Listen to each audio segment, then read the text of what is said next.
ವಿಜಯದಶಮಿಗೆ 100 ವರ್ಷಗಳು ಪೂರ್ಣ ಆದವು.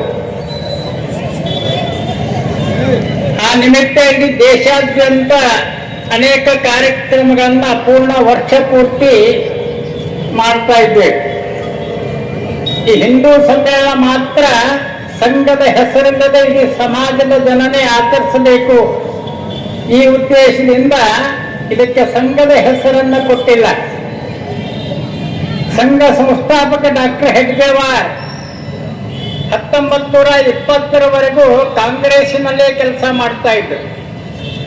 ಮಹಾತ್ಮ ಗಾಂಧೀಜಿಯವರ ಜೊತೆ ಅತ್ಯಂತ ನಿಕಟ ಸಂಬಂಧ ಅವರದಿತ್ತು. 1920ರ ನಾಗಪುರದ ಕಾಂಗ್ರೆಸ್ಸಿನ ಸಮ್ಮೇಳನ ವ್ಯವಸ್ಥೆಯನ್ನ ಡಾಕ್ಟರ್ ಹೆಡ್ಗೇವಾರ್ ಅವರೇ ಮಾಡಿದ್ದರು.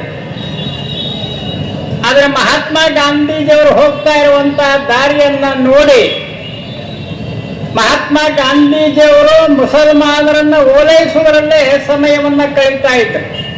ಮುಸಲ್ಮಾನ ನಮ್ಮ ಜೊತೆಗೆ ಬರದೇ ಇದ್ರೆ ನಮಗೆ ಸ್ವಾತಂತ್ರ್ಯ ಸಿಗಲ್ಲ. ಈ ಕಾರಣಕ್ಕಾಗಿ ಅನೇಕ ಬಾರಿ ಡಾಕ್ಟರ್ ಹೆಡ್ಗೇವಾರ್ ಹೇಳ್ತಾರೆ, ಇದೇ ರೀತಿ ಮುಂದುವರೆದ್ರೆ ಭಾರತ ವಿಭಜನೆ ಆಗುತ್ತೆ ಅಂತ 1920ರಲ್ಲೇ ಡಾಕ್ಟರ್ ಹೆಡ್ಗೇವಾರ್ ಹೇಳಿರ್ತಾರೆ. ಮಹಾತ್ಮ ಗಾಂಧೀಜಿಯವರು ಯಾರ ಮಾತನ್ನು ಕೇಳುವಂತ ಸ್ಥಿತಿನಲ್ಲಿ ಇರಲ್ಲ.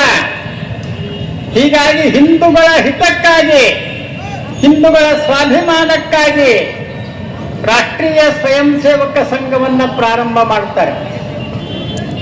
ಹೆಸರಿಲ್ಲದೆ ಪ್ರಾರಂಭ ಆಗಿರುವಂತ ಈ ಸಂಘಟನೆ ಅಧ್ಯಕ್ಷರಿಲ್ಲ, ಕಾರ್ಯಾಲಯ ಇಲ್ಲ, ಖಜಾಂಚಿ ಇಲ್ಲ. ಡಾಕ್ಟರ್ ಹೆಡ್ಗೇವಾರ್ ಅವರ ಮನೆಯಲ್ಲೇ ಸಂಘ ಪ್ರಾರಂಭ ಆಯಿತು. ಇವತ್ತು ಜಗತ್ತಿನ ಅತ್ಯಂತ ಬಲಾಢ್ಯವಾದಂತಹ ಸಂಘಟನೆ ರಾಷ್ಟ್ರೀಯ ಸ್ವಯಂ ಸೇವಕ ಸಂಘ. ಚಿತ್ತರಗೆಜ್ಜೆ ಜ್ಯೋತಿ ಶ್ರೀ ವಿಜಯ ಮಹಾಂತ ಶಿವಗಳನ್ನು ಮತ್ತು ಡಾಕ್ಟರ್ ಮಹಾಂತಪ್ಪಗಳನ್ನ ನೆನೆಯುತ್ತಾ, ಅದೇ ರೀತಿ ಗುರು ಮಹಾಂತ ಪೂಜ್ಯರ ಪಾದಗಳಿಗೆ ಪೊಡಮಟ್ಟು ಈ ಒಂದು ಕಾರ್ಯಕ್ರಮದಲ್ಲಿ ಉಪಸ್ಥಿತಿಯನ್ನ ಹೊಂದಿರುವಂತ, ದಿವ್ಯ ಸಾನ್ನಿಧ್ಯವನ್ನ ಹೊಂದಿರುವಂತ ಇಲ್ಲಿ ನನಗೆ ಸರ್ ಅರಳಿಕಟ್ಟಿ ಸರ್ ನಂತರ ಇವ್ರು ಸರ್ ಬಂದಾಗ ನನಗೆ ಪ್ರಭು ಅಣ್ಣ ಬಂದು ಕೇಳಿದಾಗ, ಸರ್ ನನ್ನ ಸಂಘಟನೆ ಬಗ್ಗೆ ನನಗೇನು ಅಷ್ಟು ಗೊತ್ತಿಲ್ಲ ಸರ್, ನನಗೆ ಇದಕ್ಕೆ ನಾವಲ್ಲ ಅಂತಂದೆ. ಅವಾಗಿಲ್ಲ, ನೀವು ಬೇಕಾದ್ರೆ ಬಸವತತ್ವ ನಿಮ್ಮ ಅಕ್ಕ ಮಹಾದೇವ್ ಬಗ್ಗೆನೇ ಬೇಕಾದ್ರೆ ನೀವು ಮಾತಾಡಬಹುದು ಅಂತ ಹೇಳಂತಂದ್ರೆ. ಆದ್ರೆ ಇಲ್ಲಿ ಸರ್ ಅವ್ರ ಮಾತನ್ನು ಕೇಳಿದಾಗ ನಾನು ಎಲ್ಲ ಮಾತುಗಳನ್ನ ಮರೆತು ಹೋಗ್ಬಿಟ್ಟು ಅಂದ್ರೆ ಇಲ್ಲಿ ನಾನು ಮಾತಾಡೋಂಥ ವಿಷಯನೇ ಭಿನ್ನ ಅಂತ ಹೇಳ ಅನ್ಕೊಂತೀನಿ. ನಾನಿಲ್ಲಿ ಇಲ್ಲಿ ಮುಖ್ಯವಾಗಿ ನಮ್ಮ ದೇಶ ಅಂತಂದಾಗ, ನಮ್ಮ ಭಾರತ ದೇಶ ಅಂತ ಬಂದಾಗನೇ ಒಂದು ಭವ್ಯ ಪರಂಪರೆ, ಭವ್ಯ ಸಂಸ್ಕೃತಿಯನ್ನ ಹೊಂದಿದಂತಹ ನಾಡು ಇದು. ಒಂದು ಯಾವುದೇ ರೀತಿ ನಮ್ಮ ಉನ್ನತವಾದಂತಹ ಸಂಸ್ಕೃತಿ, ಹರಪ್ಪ ಮೊಹೆಂಜೋದಾರೋ ನಾಗರಿಕತೆ ಅಂತ ಏನ್ ಹೇಳ್ತೀವಿ, ಅತ್ಯಂತ ಮುಂದುವರೆದ ಸಂಸ್ಕೃತಿ ಅಂತ ಹೇಳಿ, ಆ ಸಂಸ್ಕೃತಿ ಭವ್ಯ ಪರಂಪರೆಯ ಮೇಲೇನೆ ಬಂದಂಥವ್ರು ನಾವೆಲ್ಲ. ಅದೇ ರೀತಿ ಎಲ್ಲ ಸರ್ವಧರ್ಮ ಸಮನ್ವಯದ ನಾಡು ಅಂತ ಹೇಳ್ತೀವಿ. ಹಾಗಾಗಿ ನಮ್ಮ ದೇಶವನ್ನ ಈಗಲೂ ಜಗತ್ತೇನಾದ್ರೂ ಹೊಳ್ಳಿ ನೋಡ್ತೈತಿ ಅಂತ ಹೇಳಂದ್ರೆ ಆಧ್ಯಾತ್ಮಿಕತೆ ಕಡೆ ನಮ್ಮಲ್ಲಿ ಇರುವಂತಹ ಒಂದು ಯೋಗ ಶಕ್ತಿ ಮತ್ತು ನಮ್ಮ ಹಿರಿಯರು ಋಷಿಮುನಿಗಳಿಂದ ಬಂದಂತಹ ಎಲ್ಲ ಸಾಧು ಸಂತರು, ಬಸವಾದಿ ಶರಣರಾಗಿರ್ಬಹುದು, ದಾಸರು ಆಗಿರ್ಬಹುದು, ಸಾಕಷ್ಟು ಜನ ನಮ್ಮಲ್ಲಿ ಸಾಧು ಸಂತರು ಅಂದ್ರೆ ಆಧ್ಯಾತ್ಮಿಕ ಸಾಧನೆಯನ್ನ ಮಾಡಿದಂಥವರು ಅದರ. ಅವರಿಂದ ಇಡೀ ಜಗತ್ತ ನಮ್ಮನ್ನು ಹೊಳ್ಳಿ ನೋಡುವಂತ ಆಗೈತಿ ಅಂತ ಹೇಳಿ ನಾವ್ ಹೇಳ್ತೀವಿ. ನಮ್ಮ ದೇಶ ಬೇರೆ ದೇಶಗಳು ಅಷ್ಟು ಮುಂದುವರೆದವ, ಇಷ್ಟು ಮುಂದುವರೆದವ ಅಂತ ಹೇಳಿ, ಬೇರೆಯವರಿಗೆ ಅದೇನಂತಾರಲ್ಲ ಹಿತ್ಲುಗಡ ಮದ್ದಲ್ಲ ಅಂತ ಹೇಳಿ, ನಮ್ಮ ಶಕ್ತಿಯಿಂದ ಮಾತ್ರ ಅಂತಹ ದುಷ್ಟ ಶಕ್ತಿಗಳನ್ನ ನಾವು ದಮನ ಮಾಡಬಹುದು. ಅದಕ್ಕಾಗಿ ಶರಣರು ಕೊಟ್ಟಂತಹ ಒಂದು ಕಾಯಕ ಮತ್ತು ದಾಸೋಹ ತತ್ವ ಇವು ಏನದವಂದ್ರ ಇಡೀ ಜಗತ್ತಿಗೆನೆ ಮಾದರಿ ಅಂತ ಹೇಳ್ಬಹುದು.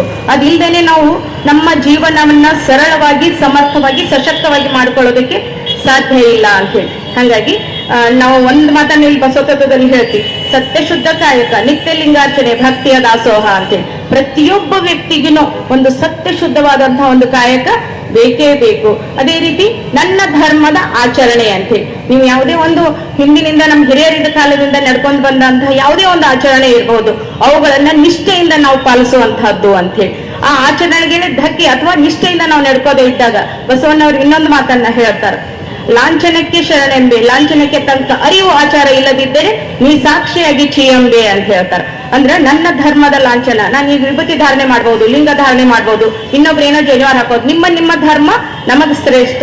ಅದನ್ನ ನಾವು ಸಮರ್ಥವಾಗಿ ನಾವು ಅದನ್ನು ಬಳಸ್ಕೊಂಡಾಗ ನಾವಾಯ್ತು, ನಮ್ಮ ಮಕ್ಕಳಾಯ್ತು, ಅನ್ಯಾಯದ ಮಾರ್ಗದಲ್ಲಿ ಹೋಗೋದಕ್ಕೆ ಸಾಧ್ಯನೇ ಇಲ್ಲ.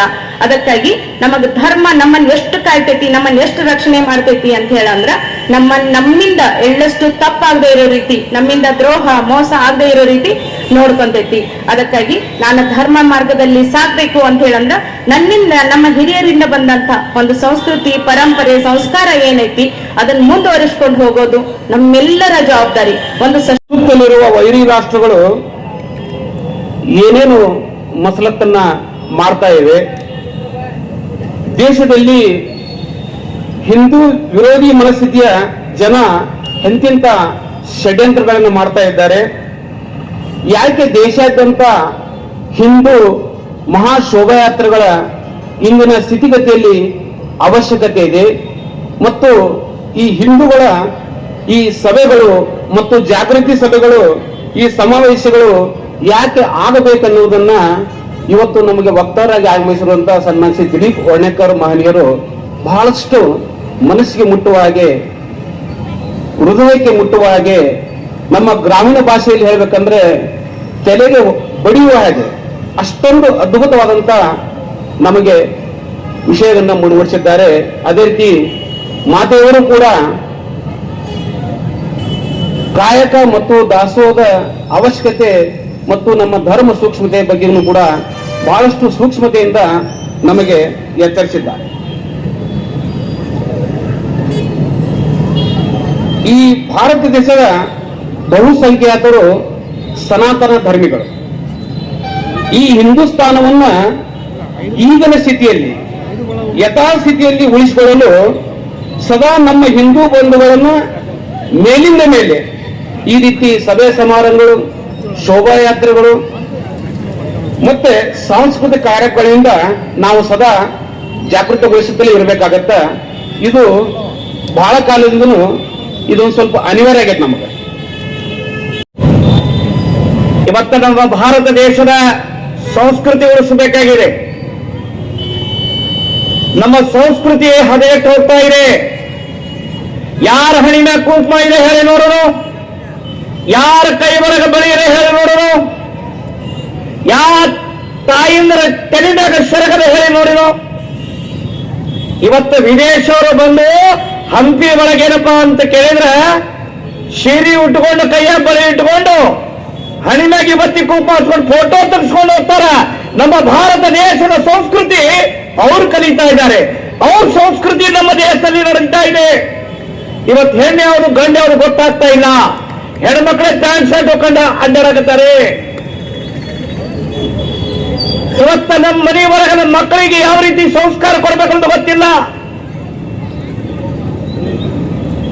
ಇವತ್ತು ಹಿಂದೂ ಧರ್ಮ ಏನ್ ಎಚ್ಚರಿಸ್ತಾರೆ ನೆನಪು ಮಾಡ್ಕೊಳ್ರಿ. ಬುದ್ಧ ಇದ್ದ, ಬುದ್ಧರಿಂದ ಯಾವುದು ಧರ್ಮ ಇರಲಿಲ್ಲ. ಕ್ರೈಸ್ತ ಇದ್ದ, ಯೇಸು ಕ್ರೈಸ್ತ, ಅವನ ಹಿಂದೆ ಧರ್ಮ ಇದ್ದಿದ್ದಲ್ಲ. ಬಂದರಂತೆ ಚಾಲುವಾಯ್ತು. ಇಸ್ಲಾಂದಲ್ಲೇ ಮೊಹಮ್ಮದ್ ಪೈಗಂಬರ್ ಬಂದರಂತಾರೆ ಚಾಲುವಾಯ್ತು. ಆದ್ರೆ ಸನಾತನ ಧರ್ಮ ಅನ್ನೋದು ಯಾವ್ದಾರಿತ್ತಂದ್ರೆ ಅದು ಹಿಂದೂ ಧರ್ಮ. ಇದನ್ನ ನೆನಪಿಟ್ಕೋಬೇಕು ನಾವು ಹಿಂದೂಗಳು. ಏನಪ್ಪಾ ಅಂತ ಕೇಳಿದ್ರೆ ಬಿದ್ದವ್ರ ಎಬ್ಸೋ ನಮ್ಮ ಧರ್ಮ, ಅತ್ತವ್ರ ಕಣ್ಣೀರು ಬರ್ಸೋದು ನಮ್ಮ ಧರ್ಮ. ಹಸ್ತ ಬಂದ್ರ ಯಾವ ಜಾತಿಯವನೇ ಇಲ್ಲಿ ಕರೆದು ಊಟ ಮಾಡಿಸೋದು ನಮ್ಮ ಧರ್ಮ. ಧರ್ಮನ ನಮ್ಮನ್ನು ಕಾಪಾಡ್ತೈತೆ ಹೊರತಾಗಿ ಇನ್ನು ಯಾವುದು ಕಾಪಾಡೋದಿಲ್ಲ. ಶಿವಾಜಿ ಮಹಾರಾಜರ ತಾಯಿ ಯಾರು? ಜೀಜಾಬಾಯಿ. 8 ವರ್ಷದ ಕೂಸಿತ್ತು. ಯಾರು? ಶಿವಾಜಿ ಮಹಾರಾಜ್. ಆಟ ಆಡೋದಂತ ಹೋಗಿದ್ದ. 8 ಗಂಟೆ ಅಂದ್ರೆ ಸಮಯಕ್ಕನುಸಾರವಾಗಿ ತಾಯಿ ಪಾಲನೆ ಪೋಲನೆಯನ್ನು ಮಾಡ್ತಾ ಇದ್ಲು, ಸಂಸ್ಕಾರ ಕೊಡ್ತಾ ಇದ್ಲು. ಶಿವಾಜಿ ಮಹಾರಾಜ್ ಹೊರಗೆ ಬಿದ್ದ. ಆಟ ಆಡ್ಕೋತ ಅಲ್ಲಿ ಒಂದು ಗುಡಿಸಲಿನಲ್ಲಿ ಪಾಪ ಕಡು ಬಡವರು. ಅದಕ್ಕೆ ನಾವು ಬಹಳ ಜಾಗ್ರದಿಂದ ಏನಪ್ಪಾ ಅಂತ ಕೇಳಿದ್ರೆ ನಮ್ಮ ಭಾರತ ದೇಶದ ಸಂಸ್ಕೃತಿಯನ್ನು ಬಿಡಬಾರ್ದು. ನಿಮ್ಮ ಮಕ್ಕಳಿಗೆ ಒಳ್ಳೆ ಸಂಸ್ಕಾರ ಕಲಿಸ್ಬೇಕು. ಸೀತಾದೇವಿ ಕನ್ನಡಿ ಮುಂದೆ ಇಟ್ಕೊಂಡು ಕುಂಕುಮ ಹಚ್ಕೊತಿದ್ಲು. ಅವಾಗ ಏನಪ್ಪಾ ಅಂತ ಕೇಳಿದ್ರ ಹನುಮಂತ ಕನ್ನಡಿ ಮುಂದೆ ನಮ್ಮವ ಏನ್ ಮಾಡಕತ್ತಾವಂತ ತಿಳ್ಕೊಂಡು ಹನುಮಂತ ನೋಡ್ತಾನೆ. ಕುಂಕುಮ ಹಚ್ಚೋದನ್ನು ನೋಡ್ತಾನೆ ಹನುಮಂತ ಆಂಜನೇಯ. ಸೀತಾದೇವಿ ಕೇಳ್ತಾನೆ ಹನುಮಂತ ಆಂಜನೇಯ, ಅವ ತಾಯಿ ಕನ್ನಡಿ ಮುಂದೆ ನಿಂತ್ಕೊಂಡು ಏನ್ ಹಚ್ಕೊಳಕತ್ತಿದ್ದಿ ಅಂತ ಕೇಳ್ತಾನೆ. ಕುಂಕುಮ ಹಚ್ಕೊಳಕತ್ತಿದ್ದನಪ್ಪ. ಅಂತ ತಾಯಿ ಸೀತಾದೇವಿ. ಆ ಕುಂಕುಮ ಯಾಕೆ ಹಚ್ಕೋತಿ ಅಂತ ಕೇಳ್ತಾನೆ. ಈ ಕುಂಕುಮ ಹಚ್ಕೊಳ್ಳೋದ್ರಿಂದ ನನ್ನ ಪತಿದೇವರ ಅವಿಶ್ವೃದ್ಧಿ ಆಗಲಿ ಅಂತ ಹೇಳಿ ನಾ ಹಚ್ಕೋತೀನಿ ಅಂತ ಸೀತಾದೇವಿ. ಅವಾಗ ಆಂಜನೇಯ ನಿನಗಷ್ಟ ಪತಿಯಾಗಿಲ್ಲ, ನನಗೂ ಪತಿಯಾಗಿಲ್ಲ ಅವನಂತ ತಿಳ್ಕೊಂಡು ಮೈ ತುಂಬ ಕುಂಕುಮ ಹಚ್ಕೊಂಡು ರಾಮನ ಮುಂದೆ ನಿಂತ. ಏನೋ ಹನುಮಂತ, ಈ ರೀತಿ ನೀ ಕುಂಕುಮ ಬರ್ಕೊಂಡಿ ನಮ್ಮವ್ವ ನಿನ್ನ ಅವಿಶ್ವೃದ್ಧಿ ಆಗ್ಲಿ ಅಂತ ಕುಂಕುಮ ಬರೀ ಹಣಿಗೆ ಹಚ್ಕೊಂಡಾರ, ಮತ್ತೆ ಕಚ್ಚ ಅವಿಶ್ಯ ಆಗ್ಲಿ ಅಂತೇಳಿ ನಾ ಮೈ ತುಂಬ ಹಚ್ಕೊಂಡಿನಿ ಅಂತ. ಕುಂಕುಮ ಅಂದ್ರೆ ಏನ್ ಕೇಳಿದ್ರಿ ನೀವು? ಅಗ್ನಿ, ಅಗ್ನಿ, ಅಗ್ನಿ. ಆ ಬೆಂಕಿ ಒಳಗ ಆ ಬೆಂಕಿ ಸ್ಪರ್ಶ ಯಾವುದೇ ಪ್ರಾಣಿ ಆಗಲಿ, ಯಾವುದೇ ಹುಳ ಆಗಲಿ ಸ್ಪರ್ಶ ಅದರ ಬೆಂಕಿಯಾಗಿ ಹೋಗ್ತೀರಿ. ಯಾವುದೇ ಕಟ್ಟಿಗೆ ಆಗಲಿ ಬೆಂಕಿ ಕೂಡ ಸುವಾಸ ಮಾಡ್ತು ಅಂದ್ರೆ ಬೆಂಕಿನೇ ಆಗತ್ತೆ. ನೆನಪಿಟ್ಟುಕೊಂಡ್ರಿ. ನೀವು ಹಿಂದೂಗಳಾಗಿದ್ದಂತಹ ಬಂಧುಗಳೇ ಸ್ವಲ್ಪ ವಿಚಾರ ಮಾಡ್ರಿ. ಒಂದು ಹಾಸ್ಟೆಲ್ ಒಳಗ ಎಷ್ಟು 100 ಮಂದಿ ಒಳಗೆ 80% ಮಂದಿ, 20% ಮಂದಿ ನಡೀತು ಹೊರತಾಗಿ 70% ಮಂದಿ ಏನು ನಡೀಲಿಲ್ಲ ಆಟ. ಹಂಗೆ ನಮ್ಮ ಹಿಂದೂಗಳ ಧರ್ಮದ ಆಟ ಏನು ನಡೀತಾ ಇಲ್ಲ. ನಮ್ಮಲ್ಲಿ ಒಕ್ಕಟ್ಟುತನ ಇಲ್ಲ. ನೆನಪಿಟ್ಟುಕೊಂಡ್ರಿ. ಒಂದೇ ಮಾತರಂ ಅಂತ ಜುಗುಜುಗುದು ಹೇಳ್ತೀವಿ, ಅದ್ರ ಒಳಗೆ ಒಂದಿಲ್ಲ, ಎರಡು ನಾವು. ಇವತ್ತು ಚೂಜಿ ಗುಣ ಇಲ್ಲ ನಮ್ಮಲ್ಲಿ, ಕತ್ರಿ ಗುಣ ಇದೆ. ಒಳಗು ಹೊರಗು ಒಂದಿದ್ದವಾಗ ಭಗವಂತನ ಆಶೀರ್ವಾದ ಆಗ್ತದೆ ಅಂತ ಹೇಳಿ ನಾನು ಎರಡು ಮಾತಿಗೆ ವಿರಾಮ.